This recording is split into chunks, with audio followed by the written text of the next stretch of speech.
Hey everyone, Josh here with J&T's Journey, and on today's episode I'm going to show you where we store all the things that we carry in our AVan.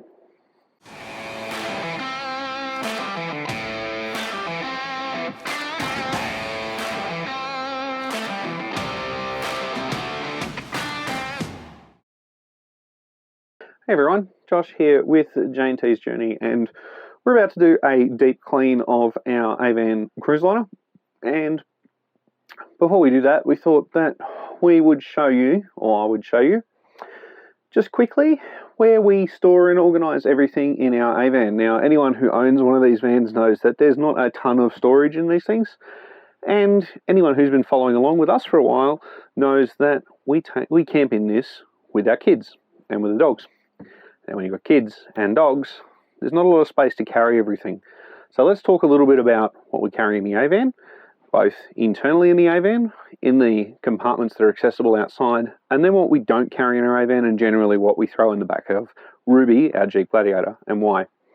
Before we get stuck into it though, if you are new to the channel, or if you've been watching for a while but haven't necessarily subscribed, if you could please click that subscribe button down the bottom, it would really help.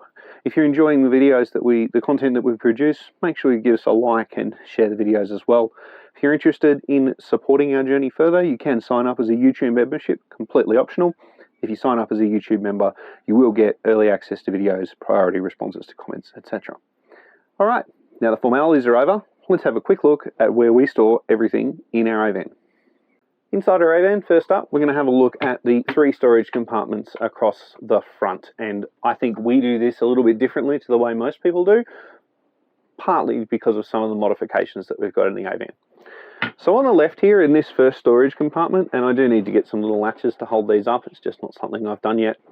In this one on the left here, this is where we keep, I don't know what you'd call it, we sort of keep our toiletries, our deodorants, medications, file making stuff, sprays, all that kind of stuff in here. Sort of like a utility cupboard, if you will, with a household utility cupboard. Sort of a lot of those things that you would normally keep in laundry and bathroom. Sort of this is where we keep that. So when we're traveling on longer trips, this is where we keep our laundry detergent, etc. So just in here, you know, we've got rubbish bags, we've got bug spray, a little bug spray dispenser. We also carry a thermocell. We use these Systema lock and lock containers in an AVan. Keeping everything organised and stored into containers really does help with the organisation, especially in the smaller compartments.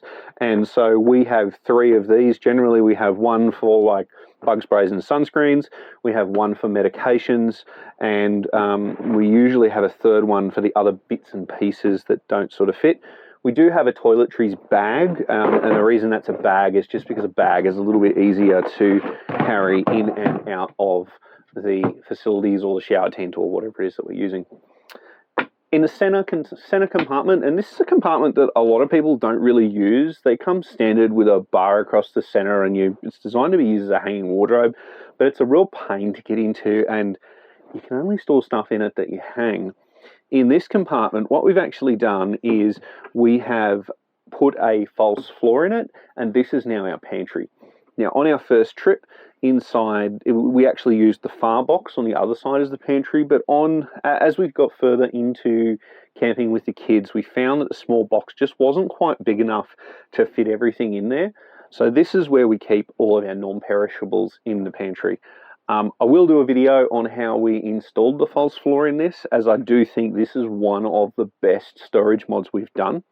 It also splits up the bottom section, which we also use as a linen cupboard. Now, right now it's empty, but when we're traveling with the kids, that's where all the kids' sleeping bags, their pillows, their doonas, all that light stuff just gets stuffed in down the bottom.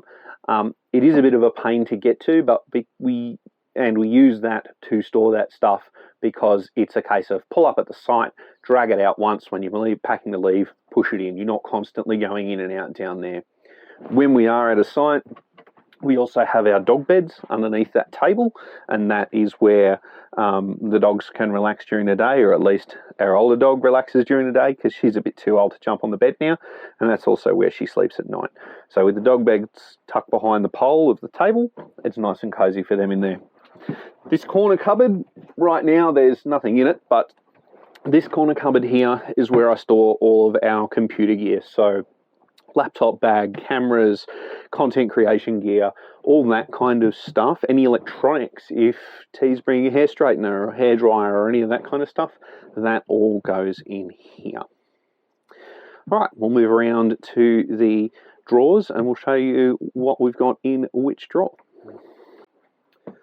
The layout of our AVan Cruiseliner is the 1D layout. So we have the dinette at the front and we have the double bed at the back.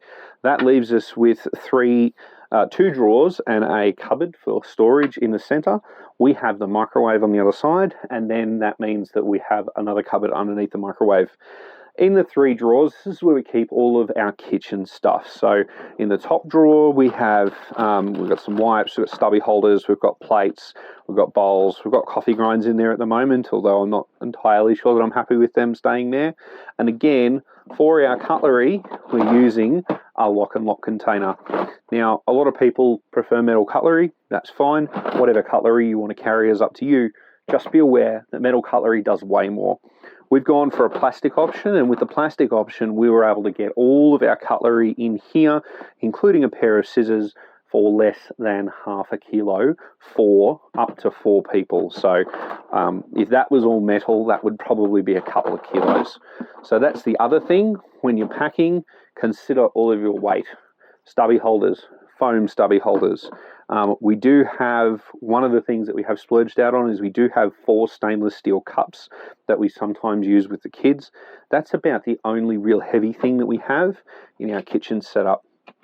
In our second drawer, this is now where we have all our cooking stuff. So we've got a mocha pot in here for making coffee.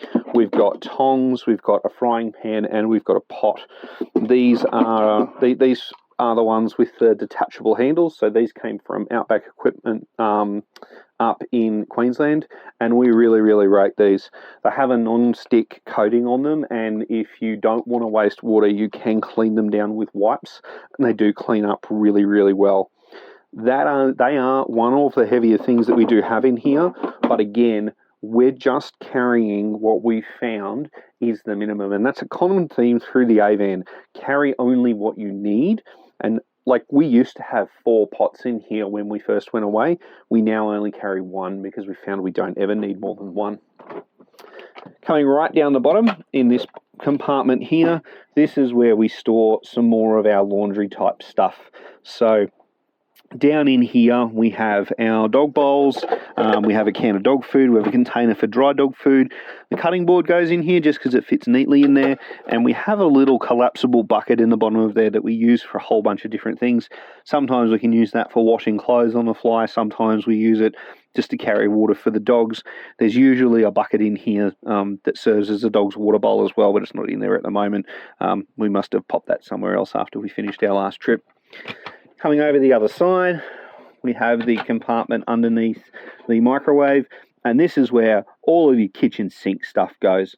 So we've got dishwashing liquid under there, we've got some room spray, we've got spray and wipe, there's a container of wipes in there, the kettle, little Ryobi dustbuster. That thing has been absolutely golden in here.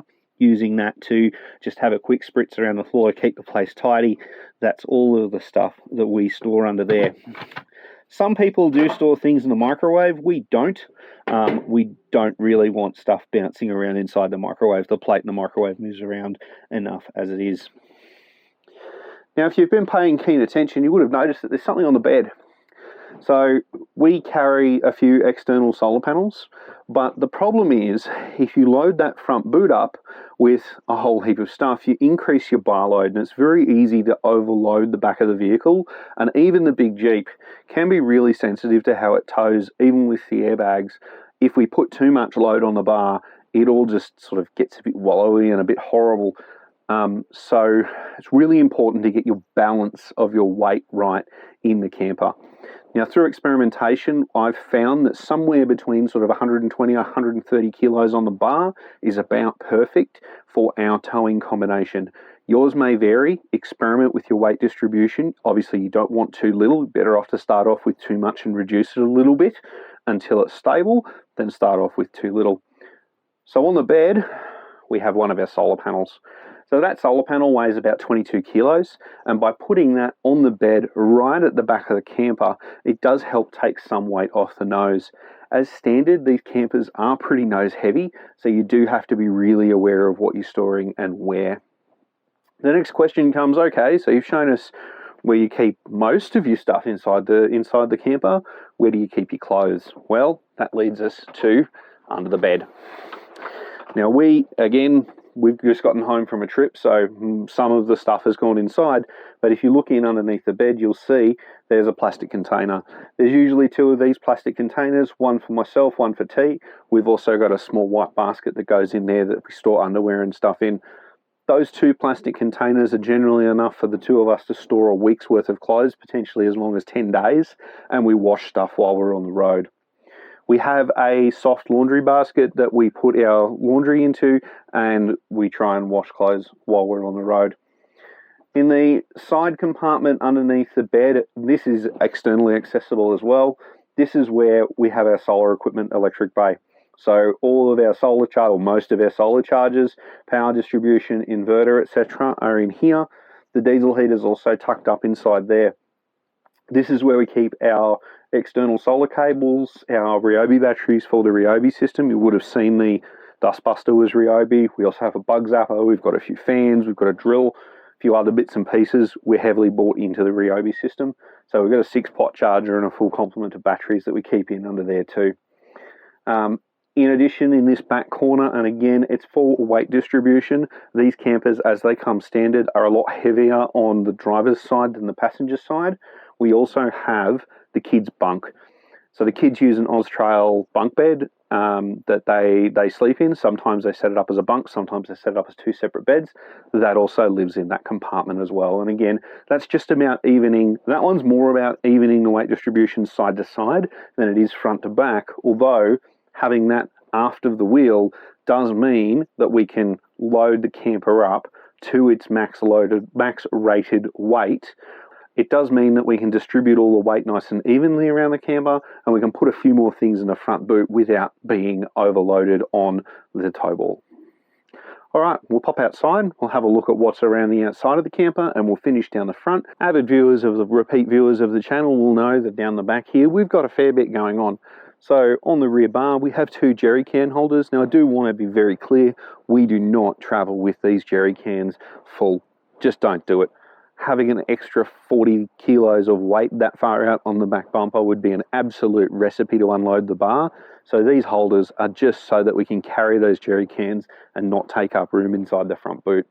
In addition, on the back, we have our little fire pit. Now, this is a copy of a well-known pit. I made this. I do not interested in making any more of these. It's a copyright nightmare that I'm just not interested in getting into. Anybody who's handy with a welder can make something like this, or you can buy one, a commercial one, off the shelf.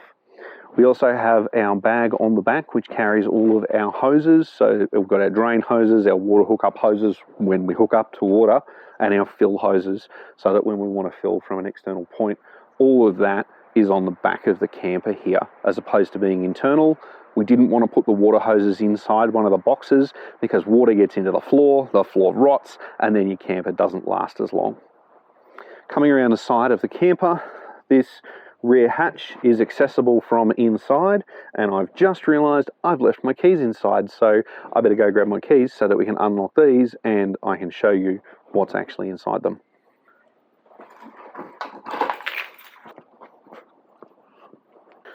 Right, now that we've got the keys, we can unlock these side compartments. So this is just the side compartment I showed you earlier that was under the bed. Again, this is mostly an electrical cabinet. You can kind of see there where the diesel heater's tucked in and everything sort of tucks around it. It does look very cramped in here, but there's still plenty of space for airflow into that diesel heater. That's not a problem. Moving on to the next compartment. Unpin the door. This one's already unlocked. This one is our miscellaneous stuff storage. So in here we keep things like spare shopping bags, or shopping bags that we bought because we forgot to buy some. I bet none of you have ever done that before. Spare extension leads. We've got a USB extension lead here for the kids, so they plug this in so that they can charge their devices. Spare towels, brooms, etc. This is just sort of an overflow storage compartment, and having only one overflow storage compartment I think is really important, because if you have too many, you end up with stuff everywhere and the whole thing gets very disorganized. Coming around the other side of the camper now, on the back side of the camper, we have all of our put in once, take out once stuff for the outside of the camper. So inside this one, this is where we store our Annex. This is where we store the tent pegs. This is where we store our spare long extension leads. We've got tucked up in here, and I can't quite get to it at the moment, we've got tucked up in here a 10 amp adapter, so if we're ever staying at a friend's place we can plug in the 10 amp adapter, the floor mat, and the all-important tool bag is tucked up in the back here. Now there are some electronics in here as well. This is where we keep our 5G modem, so we do have a permanent 5G install in this camper so that wherever we go we've got internet, and we can plug the Starlink into it as well, and the Starlink will take over automatically. Having this compartment as a pull out once, pack up once is really good because it's on the back side, and that's where you keep all of your Annex. It always remains accessible if that's the case, so that's why tools and everything are in there too. And everybody say hello to 80, who has come over to say hello to us. Hello, Tom.